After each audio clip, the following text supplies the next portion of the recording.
नमस्कार मु मनोरमा महांती आईएमडी भुवनेश्वर पूरा ओडिशा राज्य वेदर रिपोर्टिंग करुच्ची जदि देखा गत 24 घंटे किसी स्थान में हल्का मध्यम वर्षा रेकर्ड होता सहित दुईटी स्थान में प्रबल वर्षा रेकर्ड कर सहित सर्वाधिक वर्षा रेकर्ड कर बौद्ध जिले में हरभंगा रही 102 मिलीमीटर वर्षा रेकर्ड कर देखिए आज पर्यंत आम राज्य में नॉर्मल रेनफॉल रेकर्ड कर साधारणतः जी हवा दरकार से जमीक आम एक्चुअल वैल्यू रही 634 मिलीमीटर जोटा कि आम नॉर्मल वैल्यू रही 643.6 मिलीमीटर जहाँफल बर्तमान आमर 1% डेफिशिएंट और बिलो नॉर्मल रेनफॉल रही।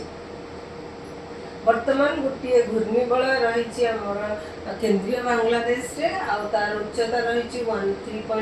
5.8 किलोमीटर आईटा ढलिकी रही दक्षिण पश्चिम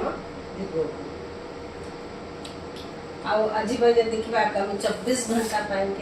आम राज्य में अनेक स्थान में हल्का मध्यम वर्षा होगा सहित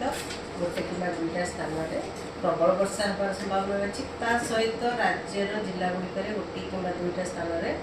बिजुली घड़घड़ी सहित झटका पवन 30 ରୁ 40 किलोमीटर पर आवर रही संभावना रही और प्रबल वर्षा रही संभावना रही जमीक केउझर मयूरभंज बालेश्वर भद्रक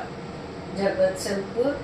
कटक आउ पुरी जिले में सहित गजपति और रायगड़ा जिले में भी गोटे स्थान में प्रबल वर्षा हो पाए। काली जब देखा काली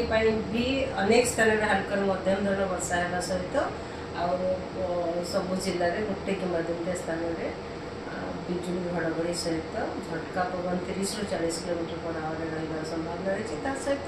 गोटे कि दुईटा स्थान में प्रबल वर्षा होबार संभावना रही मयूरभंज और केउझर जिले में 9 तारिख में जब देखा 9 तारिख में भी अनेक स्थान में हल्का मध्यम धरण वर्षा होबार संभावना रही सहित बिजुली घड़घड़ी और झटका पवन 30 ରୁ 40 किलोमीटर पर आवर रही संभावना रही आमर इंटीरियर ओडिशा माने अभ्यंतरण ओडिशार जिलागुड़िक गोटे कि दुईटा स्थान में सहित प्रबल वर्षा भी गोटे कि दुईटा स्थान में रही संभावना रही जमीक केउझर एवं मयूरभंज जिले में 10 तारिख कि आमर किसी स्थान में हल्का मध्यम धरण वर्षा रहा सहित विशेष किसी वार्निंग जारी करा जाई नहीं। 11 तारिख में भी किसी वार्निंग नहीं। 12 तारिख रु पुणी वर्षार क्वांटिटी परिमाण बढ़िबार संभावना रही 12 तारिख 13 तारिख में राज्यर अनेक स्थान में हल्का मध्यम धरण वर्षा रही संभावना रही।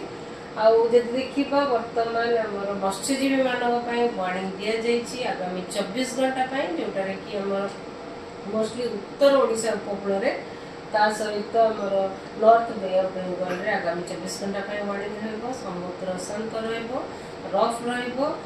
पवन गति वर्षा सहित पवन पवन गति 30 ରୁ 40 किलोमीटर पर आवर रही संभावना रही बेले बेले गस्टिंग होगी 50 किलोमीटर पर आवर रही संभावना रही से मत्स्यजीवी मानू एडवाइस कराई कि आमर नॉर्थ उपकूल नॉर्थ ओडिशार उपकूलवर्ती अंचल उपकूल सहित आमर नॉर्थ बे ऑफ बेंगल समुद्र को माछ धरिया जावाक न जावाई एडवाइस कर।